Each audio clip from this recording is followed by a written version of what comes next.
What led you to become justice involved and engage in substance use? Well, moving to Wilmington, Delaware from Salisbury, Maryland, I felt the need to be a part of. I felt the need to just have some kind of, structure. And I looked in all the wrong places. I looked towards people who I thought were my friends. I grew up with a dream. I wanted to play football, and that got derailed. I received a scholarship to go to Sally's, and subsequently I got a scholarship to play at Brown University, and home for summer break at Price's Park. I got shot in my right leg, and now that's gone. And I wasn't there for school. I was there for football. So in returning back to Wilmington, and when I got back here, all I seen was, nice cars and money and jewelry on my friends that I left. So I felt like I needed to catch up. So it wasn't a question about what I was going to do. I jumped right on board, and in the end up being my best customer. And it changed my life unequivocally. I went literally from Sally's to Smyrna, with a 5-year mandatory sentence.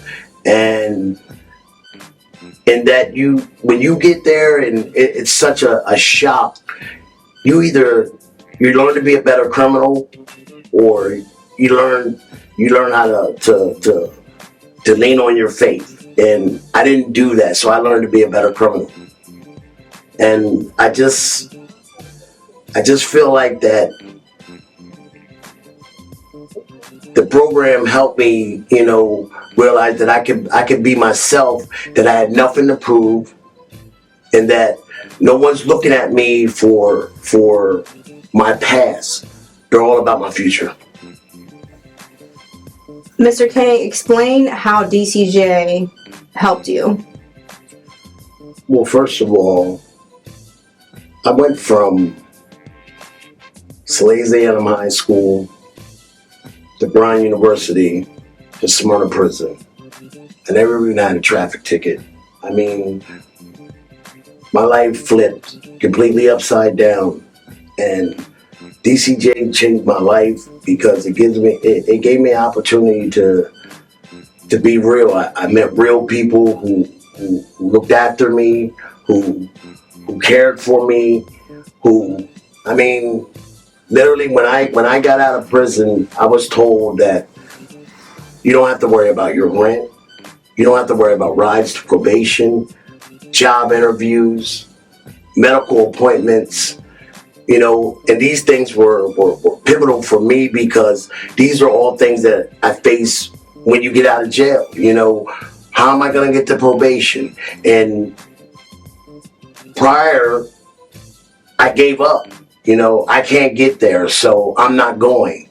But I knew that I could reach out to Miss Lauren, to my peer, Miss Sam, and that someone was going to call me back, answer my calls, and be there to pick me up.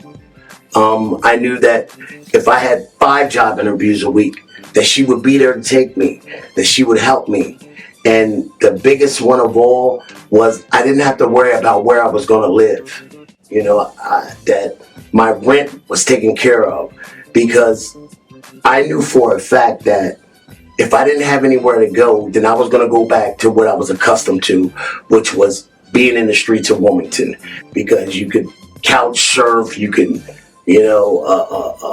live with someone for a while until they're tired of you. But they were able to put me in a situation where I could be on my own, but I knew that I had their assistance to help me. Where do you think you would have been if you didn't get connected to DCJ? Probably Congo's funeral home. Well, it's not probably. I would have been either in Congo's funeral home or DCC, probably facing 25 to life. Why would you recommend DCJ to someone else? I would recommend this program because it gives you an opportunity to start fresh. It gives you an opportunity to, I think the biggest factor for me was once I stopped looking at, when you hear, DCJ, and it says justice on it, you feel like someone's over top of my head, someone's monitoring me, but that's not the feel you get. I mean, I could literally text Miss Lauren, 8:30 at night, and she would give me a call back. Are you okay? Is there anything wrong? Is there anything we can do to help you? And was willing to talk to me, whether it was minute or whether it was major. What's a piece of advice you would give someone in your shoes in coming out of prison? Give yourself a chance. Give the program a chance.